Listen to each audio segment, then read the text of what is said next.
తెలుగుదేశం పార్టీకి తెగులు పట్టిందని రాష్ట్ర గృహ నిర్మాణ శాఖ మంత్రి జోగు రమేష్ అన్నారు. గురువారం అమరావతిలోని వైసీపీ కార్యాలయంలో ఏర్పాటు చేసిన మీడియా సమావేశంలో ఆయన మాట్లాడుతూ టీడీపీ దివాలా తీసిన విషయం అందరికీ తెలుసన్నారు. పొత్తుల పేరుతో చంద్రబాబు అందరి కాళ్ళు పట్టుకుంటున్నారని, అలాంటి పార్టీకి చెందిన అచ్చెన్నాయుడు వైసీపీ మేనిఫెస్టో ఫెయిల్ అయిందని ఆరోపించడం సిగ్గుచేటన్నారు. 99.5% హామీలు అమలు చేసిన ఘనత సీఎం జగన్కే దక్కుతుందన్నారు.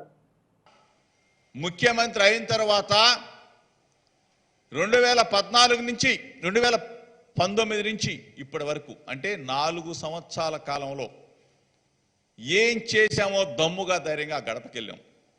ఆ అక్కకి, ఆ చెల్లెమ్మకి, ఆ అమ్మకి చెప్తూ ఈ 8 నెలల 7 నెలల సంవత్సరం నుంచి తిరుగుతూ ఉన్నాం. గ్రామాల్లో తిరుగుతున్నాం, ప్రతి గడపకి వెళ్తా ఉన్నాం. భారతదేశ చరిత్ర చూసుకోండి.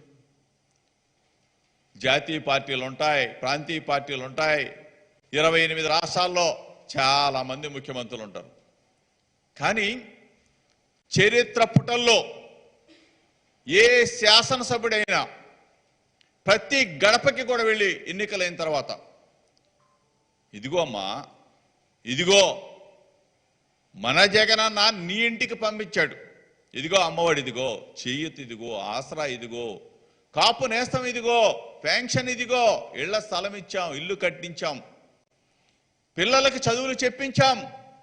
1 కాదు 2 కాదు, ఇన్ని రకాల పథకాలని మీ గడపకి చేర్చాడు గౌరవ ముఖ్యమంత్రి జగన్మోహన్ రెడ్డి గారని చెప్పే దమ్ము ధైర్యం మాకు మనసుంది కాబట్టి, మాకు ప్రేమ ఉంది కాబట్టి, ఆ ప్రేమతో మేము ఆ గడపకి వెళుతున్నాం కాబట్టి ఈ రాష్ట్రంలో ఉన్న అక్క చెల్లి అందరూ కూడా, అవ్వ తాత అందరూ కూడా ప్రేమతో జగన్మోహన్ రెడ్డి గారిని గుండెల్లో పెట్టుకుని మా బిడ్డ జగన్, మా తమ్ముడు జగన్, మా అన్నయ్య జగన్ అన్న అని చెప్పేసి ప్రతి ఒక్కళ్ళు కూడా ఆదరిస్తున్న పరిస్థితులు.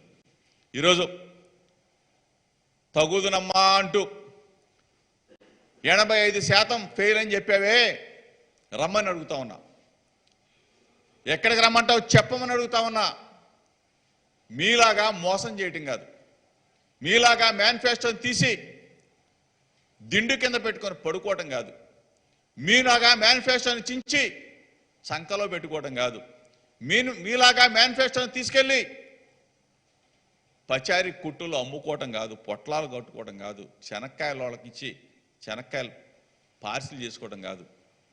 ఈరోజు మేనిఫెస్టోని అమలు చేశాం కాబట్టి, ఈరోజు మీ అందరూ రాష్ట్ర ప్రజలు ఆశీర్వదిస్తున్నారు కాబట్టి, రాష్ట్రం మొత్తం కూడా ఒక